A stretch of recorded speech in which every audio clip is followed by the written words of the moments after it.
Ketemu lagi hari ini hari Jumat tanggal 15 Januari tahun 2021. Selamat datang di bacaan harian, bacaan umum untuk semua zodiak. Ambil jika resonate, lepaskan jika tidak resonate. Silakan lihat description box di bawah video ini untuk melihat rangkuman bacaan hari ini. 3 kartu Lenormand ini seperti mengembalikan semuanya ke kita. Karena kita sebenarnya sudah tahu dari awal mana yang benar, mana yang salah. Itu udah menjadi bagian dari diri kita. Gambar institusi sebelah kiri itu adalah kearifan yang sudah ada di dalam diri kita. Kita nggak harus diajarin lagi, nggak ada yang bisa ngajarin kita. Kenapa? Kita sudah belajar, itu menjadi bagian dari kita. Dan dari awal kita sudah melihat indikasi something is wrong. Atau kalau bukan something is wrong, ada sesuatu yang lebih dalam daripada ini yang sekarang belum kelihatan. Dan itu bukan harus situasi di mana orang berbohong, tapi bisa situasi di mana memang nggak ada orang yang tahu gimana. Ini adalah sesuatu yang belum terungkap saja, ya. Gambar Fox-nya ini mungkin ada beberapa yang sudah tahu, atau sebenarnya juga intuisinya sudah mengatakan sesuatu tetapi dikesampingkan karena masa sih. Karena antisipasi hal buruk itu buat beberapa orang itu bukan hal yang mudah untuk diterima. Jadi kita selalu punya kemampuan untuk mencari alasan kenapa hal tersebut. Jadi indikasi tersebut sudah ada, indikasi mungkin akan berjalan ke arah yang salah, tapi enggak, ini mungkin belum aja.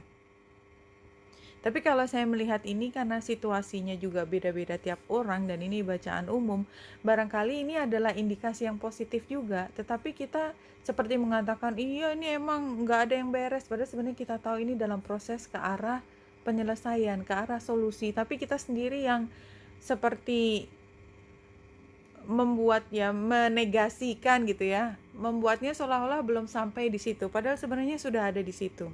Oke, itu tadi situasinya. Kita sebenarnya sudah tahu, udah paham itu adalah clue ya, tapi kita sendiri masih punya masalah dengan menafsirkan indikasi tersebut sebagai apa adanya, sebagaimana intuisi kita mengatakan. Jadi kita kayak mengenyampingkan intuisi kita. Anyway, situasinya ini karena kita sedang menunggu, dan ketika kita menunggu maka terciptalah semua pikiran-pikiran, imajinasi yang tidak terkendali, liar, yang kita kemudian dari situlah munculnya kecurigaan, munculnya tuduhan-tuduhan yang tanpa alasan, karena kita berusaha untuk membuatnya menjadi bulat. Jadi kalau ada informasi yang bolong di antara satu kumpulan data, sebagai manusia kita seperti ingin menyimpulkan, oh ini berarti begini, karena kita ingin membuatnya menjadi masuk akal walaupun informasinya nggak ada. Jadi waiting game-nya itu, kita menunggu karena kita udah nggak sabar. Sebenarnya dari kemarin rasanya tema please sabar itu kayak berkali-kali setiap hari ya, sampai hari ini juga keluar the waiting game itu kan, kemarin juga udah keluar ya. Dan karena kita udah pengen loncat ke situasi baru, tapi kayaknya masih belum ada. Jadi kayak kita lagi nunggu di ruang tunggu pesawat, udah delay, dan rasanya kita kepengen ngamuk kan, kita pengen ngamuk dan bolak-balik nanya ke petugas yang duduk di situ. Dia juga nggak ngerti, sama seperti kita, dia nggak ngurusin pesawatnya langsung kan, tapi kita kayak pengen ngurek-ngurek aja. Kok bisa terlambat sih mbak? Kok bisa ini sih pak?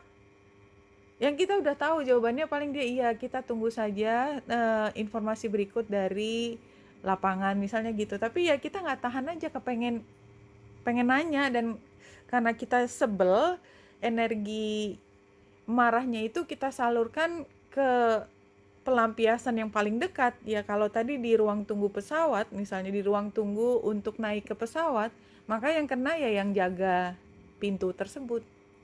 Karena kita udah kepengen masuk ke pesawatnya belum ada, tapi hidden influencesnya adalah shadow. Ini kalau yang saya kembali lihat, dan ini juga ceritanya sama seperti kemarin ya.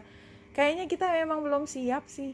Kita masih belum siap. Kita tuh masih dikuasai oleh energi, masih gitu loh. ya. Kalau dengar suara saya itu masih gemes, masih kepengen apa gitu loh, pengen semuanya yang kita mau tuh harus tercapai gitu. Nggak bisa nahan, dan kayaknya memang ujiannya adalah untuk stop, tahan dulu, sabar, tarik napas, tenangkan diri. Kamu nggak kehilangan apa-apa kok, kamu menang. Tapi kayaknya susah sekali meyakinkan diri sendiri bahwa kita nggak apa-apa, dan menunggu itu bukan hal yang selalu buruk.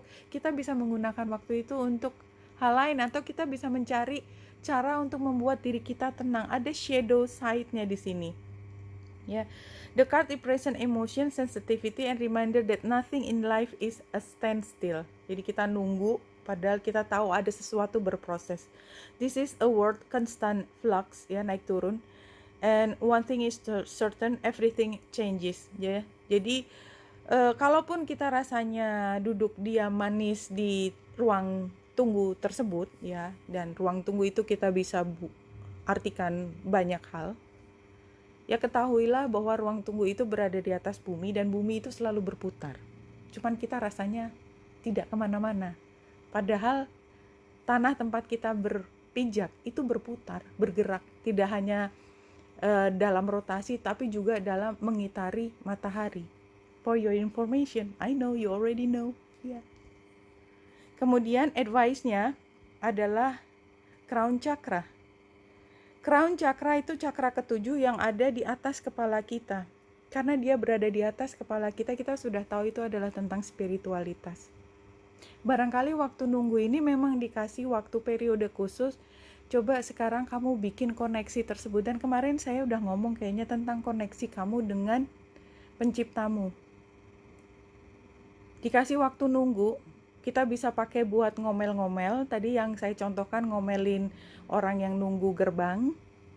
Atau kita duduk diam, bermeditasi, mencari ketenangan, dan selalu berserah diri kepada pencipta kita. Clear, kayak gitu. Karena resultnya you'll be just fine. Kemarin victory keluar berkali-kali, ini rejoice in celebration. Kamu akan ketemu kok. Aku tahu kamu nunggu masuk gerbang naik pesawat karena sebenarnya kamu pengen ketemu dengan seseorang. Ini kiasan juga ya. Ketemu dengan seseorang, ketemu dengan kesempatan baru, ketemu dengan mulainya pekerjaan baru, bisnis baru. You will get there in time. Ya. In time, sabar. Oh my god. Ujian sabar itu paling membuat kita rasanya gimana gitu. Tapi mudah-mudahan teman-teman yang ada di sini kalau memang ya nangkep ini sebagai pesan semesta buat kita juga, barangkali ini waktunya kita mendekatkan diri juga dalam 1 minggu ini. Mudah-mudahan. Oke, bulan ada di Aquarius masih. Dan di Aquarius itu berarti kita sedang berpikir tentang masa depan. Dan di sini dia membuat transit langsung sextile dengan South Node dan trine dengan North Node. Jadi memang North Node sendiri adalah tentang bagaimana kita memenuhi destiny kita, ya. Dan kemudian destiny kita adalah memang koneksi dengan sesuatu. Dan itu ada di kepala kita. Jadi buat kita sekarang memang sedang berpikir tentang koneksi ke depan. Apapun koneksi tersebut ya, tadi bisa tentang orang, bisa tentang pekerjaan, tentang bisnis baru, apapun. Karena ada di situ makanya kita menjadi tidak sabar, karena kita memang sudah ngelihat ke depan. Energi masa depan itu kental sekali pada hari ini dari kemarin. Dan karena di sini Neptunus dengan South Node dan North Node juga square, makanya kayaknya kita mungkin either ya, kalau tidak kita semakin jauh dari spiritualitas, atau kita menjadi semakin dekat dalam hal spiritualitas. Dua hal itu, karena ini adalah pilihan.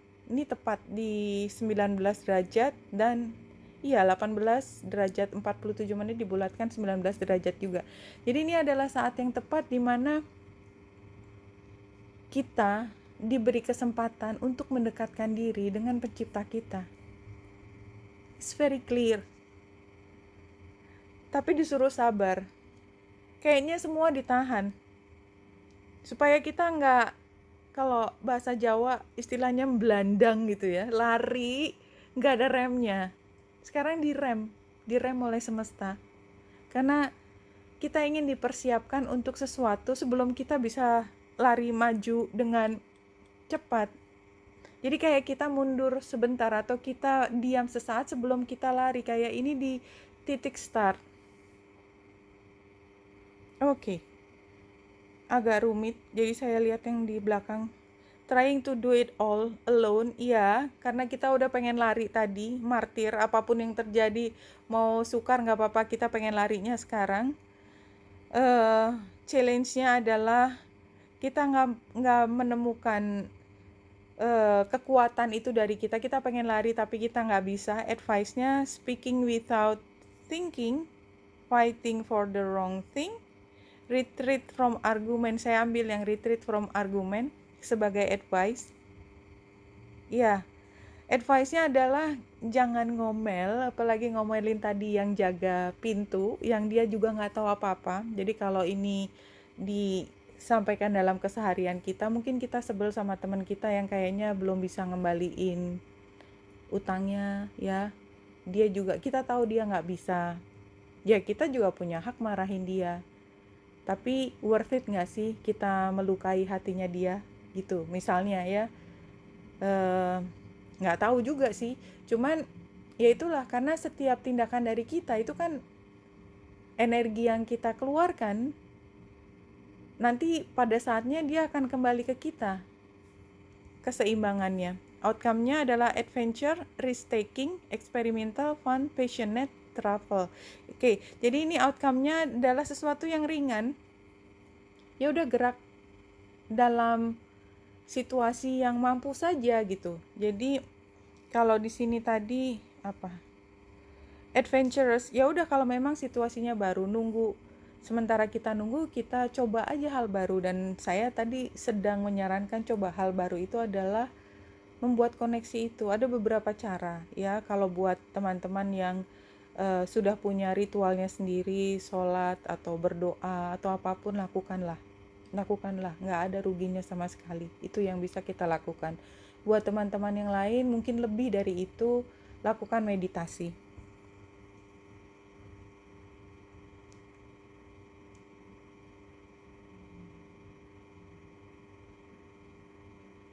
Dari Spirit Guides untuk menutup bacaan hari ini, you are in control. Don't give your power away. You're far more powerful and wise than you imagine. Iya. Jadi sebenarnya kemampuan untuk mengendalikan diri kita di situasi yang buat kita frustrasi karena kita harus menunggu dan kita sedang diuji kesabarannya, sebenarnya kita punya kendali. Kita nggak harus lepas. Kayak habis sih sebel, ya udah biarin aja aku marahin.